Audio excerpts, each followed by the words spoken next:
Oh my god, that's so fun!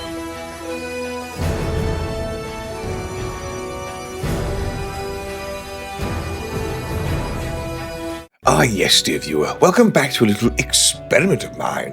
And no, if you're wondering about the title, none of my arguments will be, this is DEI or this is woke. Even though they made a video in regards to their approach to ESG or environment, social, and government. Or in other layman's terms, woke. Let's begin with our products.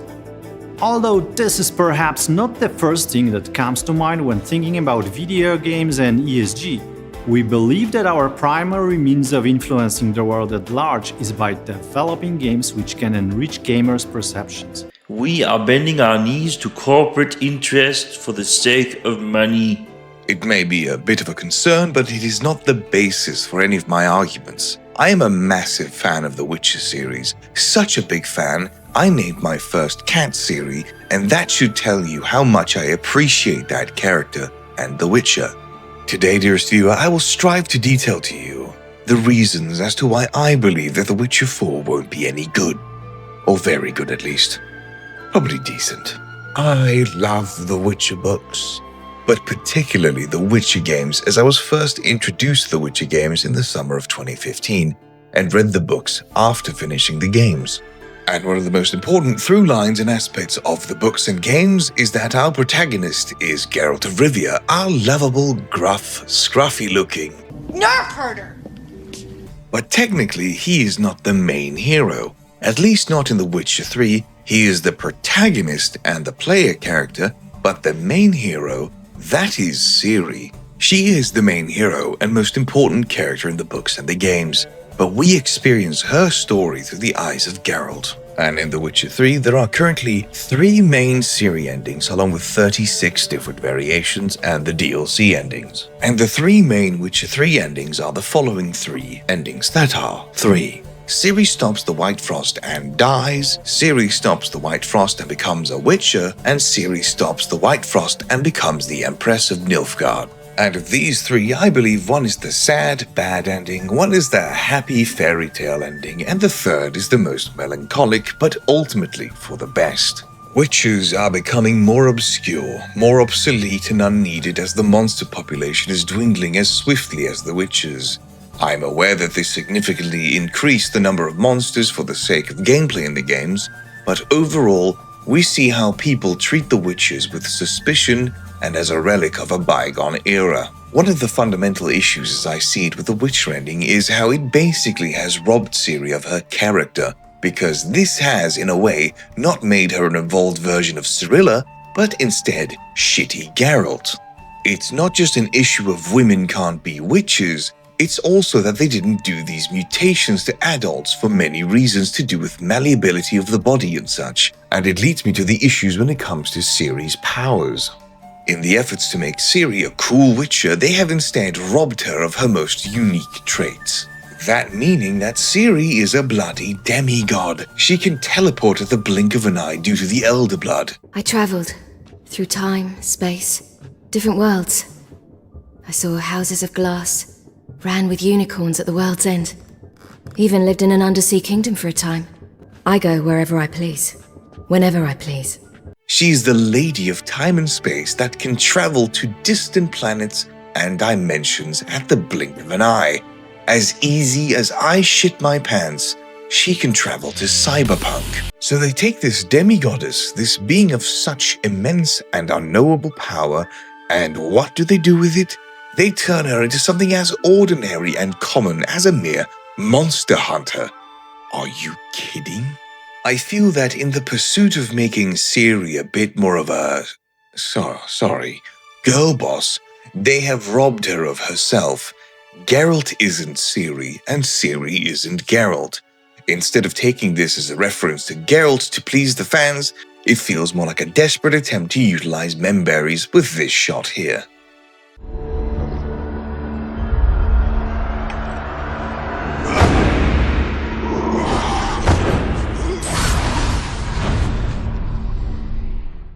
It is her choice to become a witcher, but it is a fairy tale ending, which is something that The Witcher nearly always, if not always, strives to subvert in some fashion.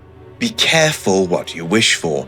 Not everything is sunshine, roses, and mint farts.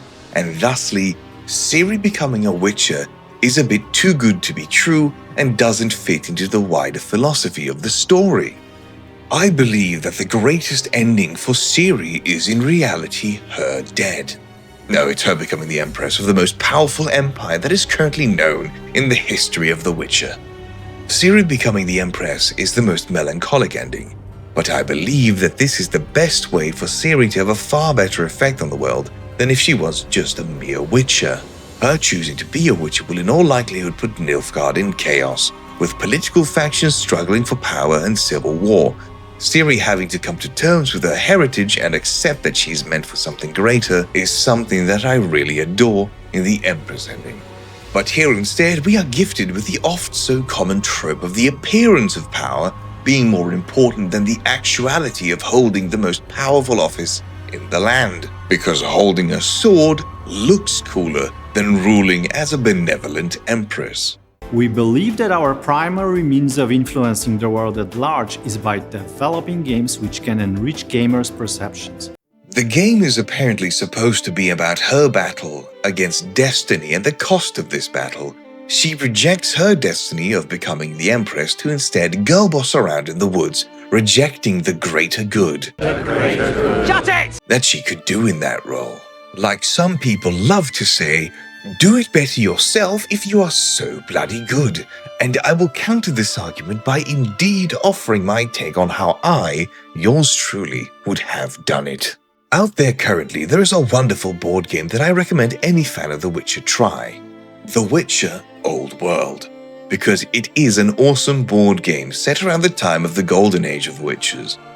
This is precisely where I'd want to put a new Witcher game. Divorced from Geralt, Ciri, Yennefer, or Triss, and even the Wild Hunt. Albeit, I'd make reference to them, of course, like a cavalcade streaking across the sky at night at times. But I'd go so far as to say that if I'd make a Witcher 4, I'd have set it right at the start of the golden age of the Witchers, with plenty of monsters abound, suspicion against these new warlocks, and how the institutions of the different schools were formed. Give us the option to choose our school, choose our style. Hell, if you are so concerned with the skin color of your character, the school of the Manticore in Zerrikania is a perfect way to bring melaninated characters at your heart's content and leisure. We could get to pick our school, how we'd like to fight, hell, maybe even design our own Witcher swords to be just like we like them, a la Bannerlord. But how would you play a female character, I hear you say? Make an option and lock sorcery behind sorceresses. Yes, make us able to create a sorceress character at Aretusa, for example, and give us the player choice, the option to explore the world through a different lens. But no, we are instead treated with what will probably be written as a girl boss Ciri running around wasting her talents on trivial matters. I feel like the story of Ciri and Geralt somewhat mirrors the tale of Dunk and Egg, where Duncan trains Egg to be a far better king by giving him a somewhat more normal upbringing than any of his siblings, much like how Geralt and Yennefer taught Ciri to be more worldly and wholesome as a ruler. But yet again, we are faced with the issue of a famous, fantastic trilogy trying to move on from the end cap of the series, and I fear we will not be wholly satisfied with the results. Remember Halo, Mass Effect, or Gears of War? Because I do. But please do not get me wrong, dear viewer, I wish for Witcher 4 to be a good or even great game, but I feel like they are bending the lore too much and shifting the game in a direction which won't be at all that different, nor that great. Thank you all very much for watching this little experiment of mine as I continue to branch out into more different franchises that I love. Please remember to like, comment, and subscribe and all that other cringe shit. If you wish to support the channel monetarily, you can do so on Ko-Fi or by becoming a YouTube member. Thank you very much again for watching. And as always, a stupendously thankful thanks to all my wonderful Banu merchantmen who helped make all of this possible.